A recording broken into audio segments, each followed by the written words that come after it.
Olá, pessoinhas! Vamos dar início aí a uma sequência de vídeos com o conteúdo do nosso terceiro bimestre agora de 2022.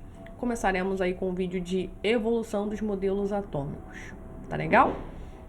Lembrando que toda essa história se deu início com filósofos, né? Vamos falar em específico de dois, Demócrito e Leucipo. Começaram a pensar um pouquinho sobre como a matéria poderia ser dividida e qual a menor porção de matéria que poderia ser atingida. Chegaram à conclusão de que existia, sim, uma menor porção de matéria a ser atingida. Pegaram um pedaço de algum objeto e dividiram ele inúmeras vezes até se atingir a menor porção possível, né? E deram um nome para isso de átomo. Tudo bem.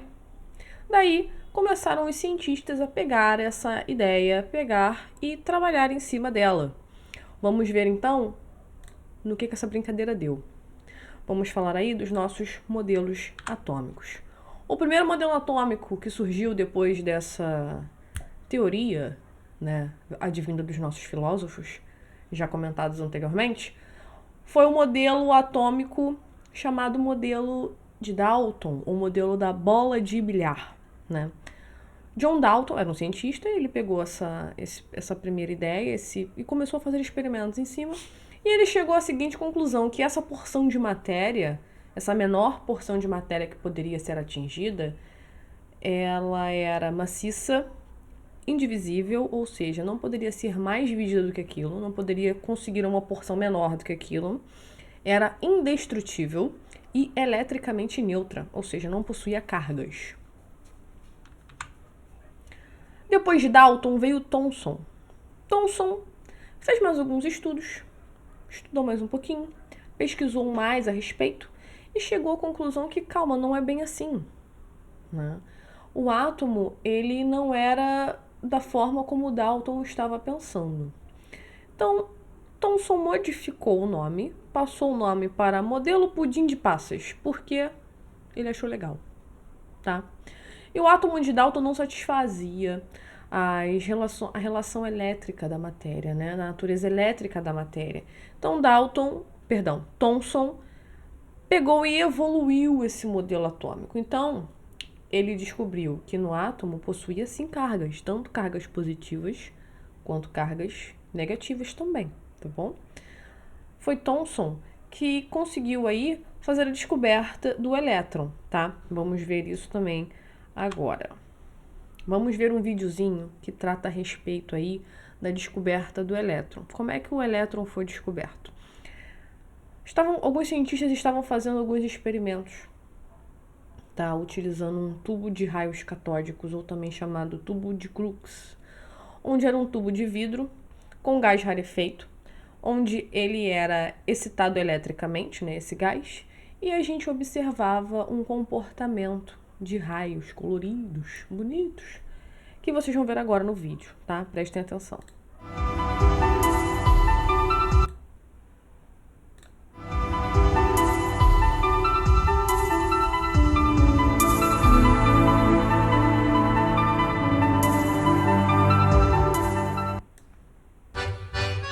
No século XIX, inúmeros cientistas pesquisavam o fenômeno de condução de eletricidade nos gases.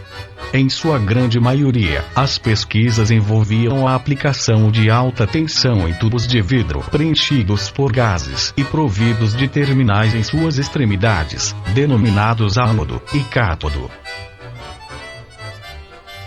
Por meio de um amperímetro ligado ao experimento, era possível verificar que, dependendo da pressão no tubo, da distância entre os eletrodos e da diferença de potencial existente entre eles, os gases conduziam corrente elétrica.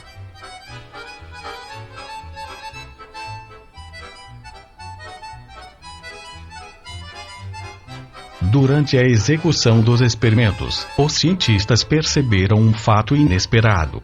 A corrente elétrica era indicada no amperímetro mesmo quando havia somente gás rarefeito dentro do tubo. Querendo descobrir por que esse fenômeno ocorria, no ano de 1875, o físico e químico William Crookes construiu um tubo curvo, produziu certo grau de vácuo em seu interior e aplicou alta tensão em suas extremidades.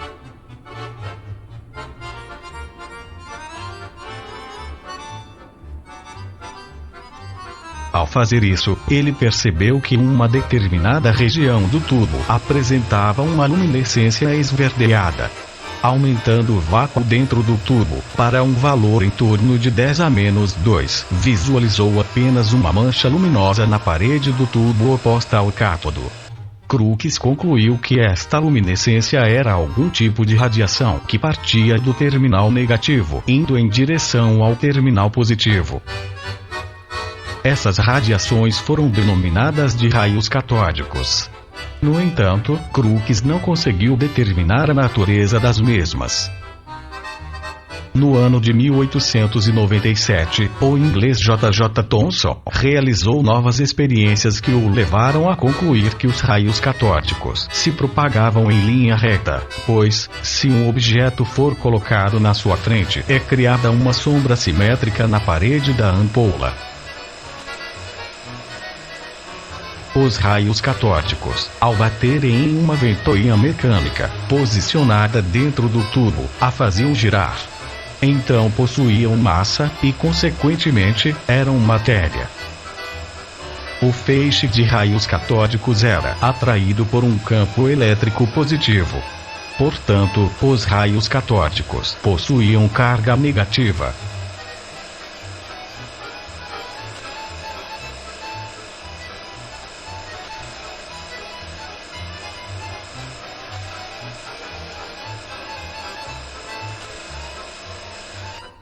Depois de vários experimentos, J. J. Thomson também conseguiu determinar a relação entre a carga e a massa dessas tais partículas, sendo este valor 1,7 vezes 10 elevado a menos 11. Thomson é considerado o descobridor do elétron, porque lançou a hipótese de que esses corpúsculos negativos eram partículas subatômicas, estando presentes em todos os átomos, e sendo, portanto, constituintes universais de toda a matéria. Diante de sua descoberta, Thomson propôs uma representação do átomo como uma grande esfera positiva, incrustada por pequenas esferas negativas, que seriam os elétrons.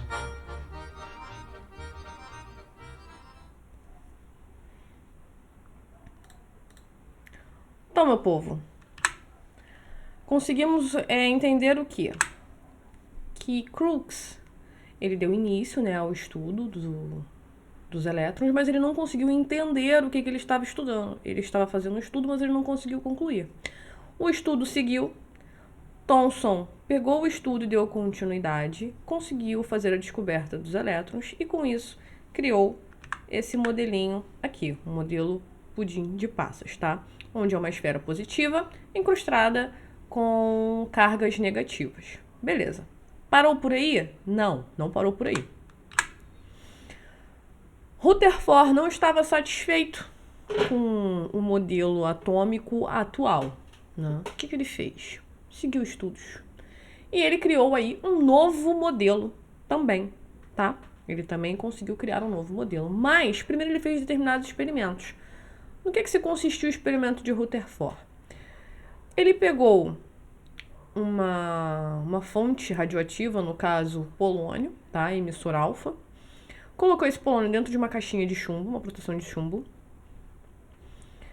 Ele colocou uma lâmina fina de ouro para ser bombardeada por essas partículas alfa que estavam sendo emitidas.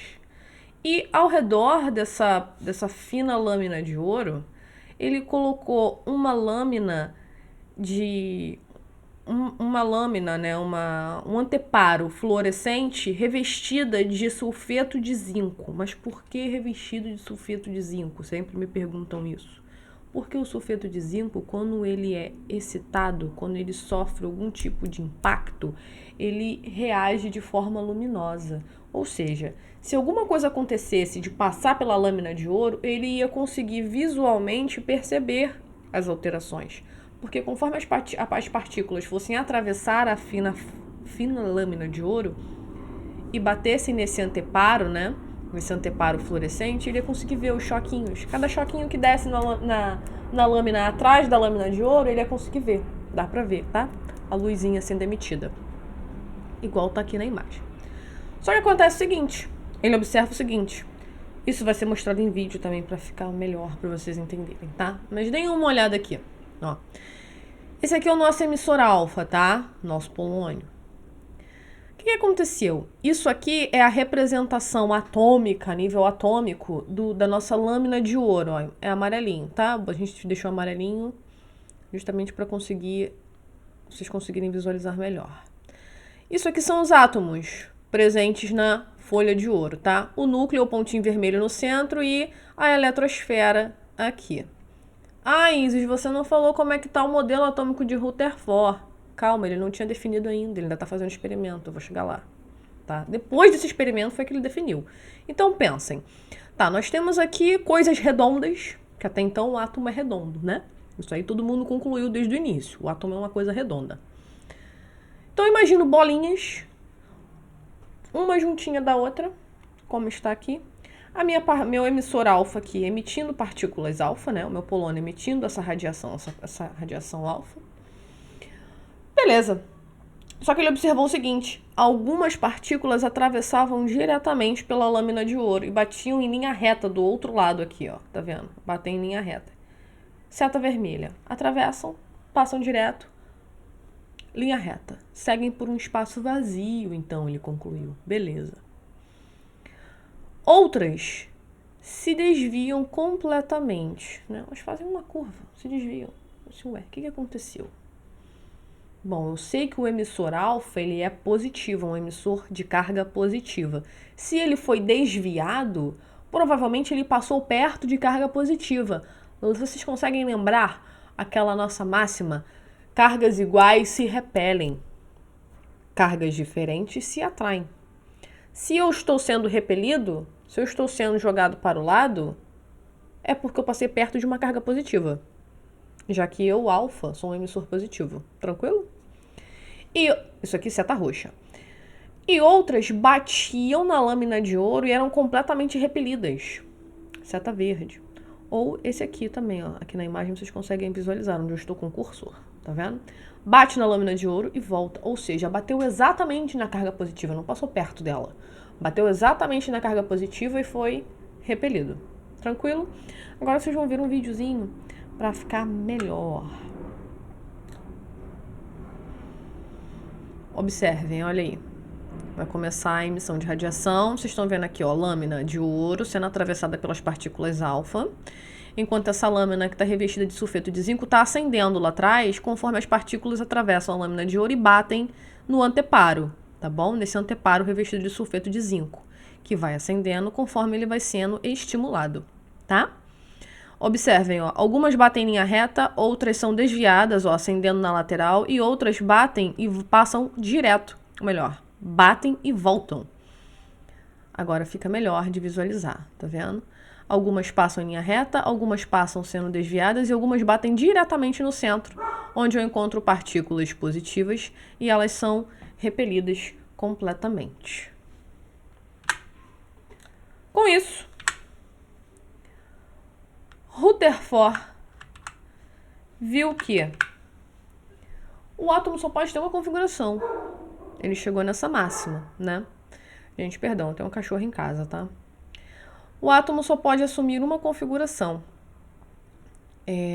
Eu tenho partículas positivas bem no centro e eu tenho partículas negativas ao redor, beleza?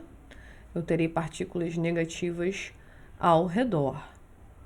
E eu chamei o núcleo, perdão, eu chamei esse centro onde eu tenho partículas positivas de núcleo e essas camadas ao redor com partículas negativas eu chamei de eletrosfera. Então, o átomo ficou dividido em núcleo e eletrosfera, tá bom?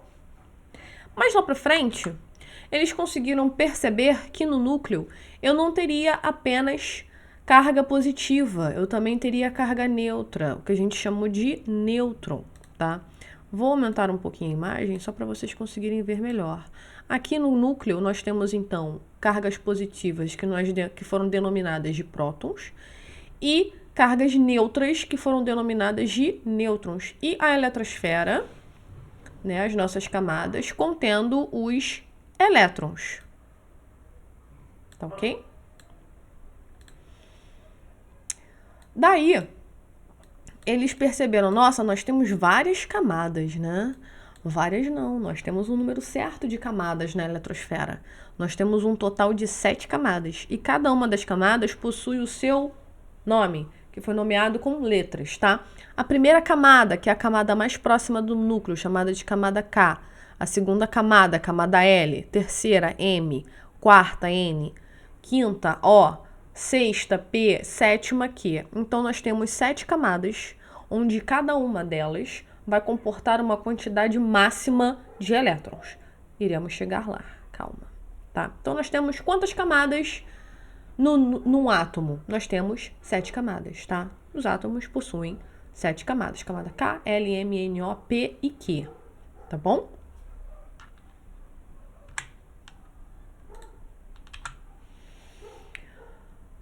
Vamos falar agora um pouquinho dos postulados de Bohr, né? Nós falamos aqui, então, do modelo de Rutherford-Bohr. O modelo de Rutherford, até então, ele acreditava aí que nós só teríamos prótons, né, no núcleo. Depois, ali, estudando um pouquinho mais com Bohr, ele descobriu que não era bem isso. Com a ajuda de Bohr, aí, conseguiu-se entender que nós temos também nêutrons, né? Teve ajuda também de outros cientistas, como Chadwick, Sommerfeld, mas, enfim, a gente vai falar disso mais pra frente, tá? Vamos falar então desses postulados de Bohr. Bohr contribuiu bastante também para os modelos atômicos, tá? Teve aí, né, a inserção dos nêutrons, né, a inserção no núcleo do átomo. E vamos ver um pouquinho dos postulados de Bohr. Bom, de acordo aí com o modelo de Rutherford, se os elétrons ficassem girando, né, ao redor do núcleo, de acordo aí com a mecânica quântica, se eu não me engano, conforme as coisas vão se movendo, elas vão perdendo energia, tá? E o que aconteceria, em teoria, o que aconteceria em raciocínio, o que aconteceria com esses elétrons? Ao eles girarem, eles perderiam energia. E se chocariam com o núcleo. Eles cairiam dentro do núcleo, perderiam energia. O que é isso? O que aconteceria? Por que o átomo não entra em colapso? Vamos ver. Primeiro postulado de Bohr. Os elétrons, eles descrevem órbitas circulares e estacionárias ao redor do núcleo, sem emitirem nem absorver energia. Ou seja, eles estão ali apenas existindo no seu estado fundamental. No momento em que eles estão ali orbitando, eles não estão ganhando, nem estão perdendo energia. Eles apenas estão existindo. A não ser que eu tenha uma fonte externa de energia. Seja energia elétrica, energia térmica, enfim, tá? Aí já é outra brincadeira. Vamos ver essa brincadeira agora. Se ocorrer um fornecimento de energia para esse átomo, o elétron ele pode absorver energia, sim. Aí é outra história. No momento em que ele está aqui, existindo lindo, maravilhoso, não está recebendo estímulo algum. Ele apenas está girando, orbitando lindamente ao redor do núcleo, sem interferências. Ele está no seu estado fundamental, lindo, maravilhoso, feliz, sem emitir nem receber energia alguma. Ponto, ok? Então, ele tá lindo ali, maravilhoso, nada acontece. Agora, quando eu coloco uma energia externa dentro desse átomo, né? Eu estou estimulando esse átomo de alguma forma, esses elétrons, eles podem sim absorver energia. Vamos ver o que acontece. Segundo postulado aí de Bohr. Quando a gente fornece energia a um átomo, né? Um ou mais elétrons dele podem absorver energia. E quando isso acontece, quando eles absorvem energia, eles reagem com algum comportamento. O que acontece aqui? Observem essa imagem aqui. Vou aumentar só um pouquinho para vocês poderem ver. Finge que essa setinha aqui, ó, onde eu estou apontando, ela é uma fonte energética externa. Estou colocando uma energia para dentro do átomo, tá? Esse elétron aqui, ele captou essa energia, absorveu essa energia. Ele está na camadinha dele. Só que a camada dele, vocês percebam, por favor, que essa camadinha dele é uma camada mais próxima ao núcleo, né? Então, é uma camada que comporta um certo nível de energia. Por exemplo, ali nessa camada eu consigo guardar 2 de energia. Show de bola. Aí vem uma energia externa. Opa, absorvi. Nisso que eu absorvo essa energia, eu fiquei com 3 de energia. Poxa, a camada que eu tô só vai conseguir me segurar se eu tiver 2. Eu não posso mais ficar aqui. O que eu vou fazer? Vou saltar para a camada mais externa. É exatamente isso que ele faz. Ele pega essa energia, absorve essa energia e salta para uma camada mais externa. Ó, ele saiu do laranjinha e foi para o amarelo. Beleza? Bem aqui onde eu estou apontando com a setinha. Bem aqui. Ou seja, o elétron está aqui, absorvi energia. Poxa, a camada onde eu estava só comportava 2 de energia. Nisso que eu absorvi energia extra, eu fiquei com 3 de energia. Não consigo mais permanecer na minha camada fundamental, né? Na minha camada inicial. O que eu vou fazer? Vou saltar para a próxima, que comporta mais energia. Ela está pronta para receber um elétron que tem mais energia. Show de bola. É isso que ele faz. Mas essa energia se mantém eterna ali? Não. Ele vai devolver essa energia com o tempo. Tá? Fatores aí vão fazer com que esse elétron excitado, ele perca essa energia. Mas ele simplesmente vai jogar essa energia fora, assim do nada? Como? Como é que ele joga essa energia fora? Ele joga essa energia na forma de fóton de luz, tá bom? Observem aqui embaixo agora, ó.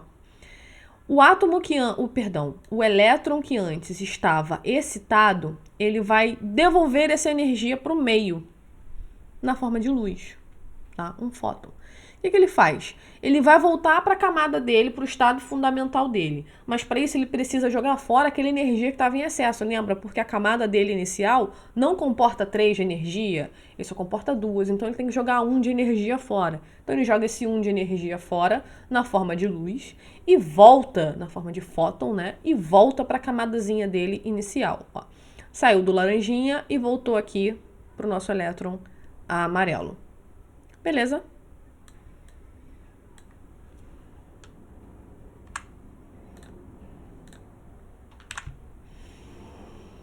Bom, vamos à teoria quântica. De acordo com Max Planck aí, quando uma partícula ela passa de uma situação de maior energia para menor energia ou vice-versa, tanto faz, a energia perdida ou recebida em pacotes, né? E recebe o nome de quanta ou quantum. Isso que a gente falou aqui em cima, ó. Nosso fóton de luz, né? É o nosso quantum ou quanta. Quantum é o singular, tá, gente? Quantum é o singular. É um pacote fundamental de energia e indivisível. Essa energia, sim, é indivisível, tranquilo? Cada tipo de energia vai ter o seu quantum, vai ter a sua energia ali, tá? Vai ter o seu pacotezinho singular de energia, tá bom?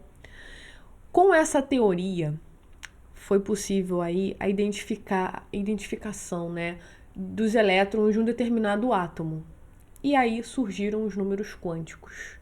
Vocês vão ver o que são números quânticos nos próximos vídeos, tá? Isso aí, guarda essa informação que ela é importante. Absorva ela na sua mente. Números quânticos. Vou ver o que são números quânticos lá na frente. É importante, tá? E agora o princípio da incerteza de Heisenberg, que é muito importante também. É impossível você determinar com precisão a posição e a velocidade de um elétron no mesmo instante. Impossível. Ou você sabe um, ou você sabe o outro. Saber aonde ele está e em que velocidade ele está é impossível. Ou você sabe a velocidade, ou você sabe a posição, tá bom? E, professora, onde é que eu consigo identificar ali a existência de um elétron? Ele está dentro de um orbital. Vamos ver também direitinho o que é um orbital, tá? Mais pra frente, a gente vai devagar, a gente vai introduzindo esses conceitos e vocês vão entendendo o que é orbital. Orbital, de forma geral, só para vocês terem uma noção inicial, tá? Que eu vou falar disso melhor. Orbital é um local, né? É um local, acho que não tem as nossas camadas elétricas, nossas camadas eletrônicas, né? Ali dentro do átomo. Então, o orbital é o que está em volta dela e é onde eu consigo achar o meu elétron, tá bom? Ele tá ali, naquele meio, naquela bagunça ali. E o nosso quinto modelo de Sommerfeld. Esse modelo é lindo. E Sommerfeld descobriu que o modelo atômico ele não é simplesmente elíptico, né? Ele não é circular. Ele pode ser também elíptico. Olha só como é que está organizadinho isso daqui. Tá vendo? Nós temos órbitas circulares para os elétrons e nós temos órbitas elípticas também. E Sommerfeld descobriu também que o nosso átomo, ele não é só dividido em camadas. As camadas, lembram? K, L, M, N, O, P e Q? Dentro dessas camadas, nós temos subdivisões, os nossos subníveis energéticos. Vocês vão entender mais isso também lá na frente. É apenas um conceito inicial para vocês irem absorvendo e entender do que se trata, tá bom? Sem desespero. Isso será falado com mais calma lá na frente. Tá legal?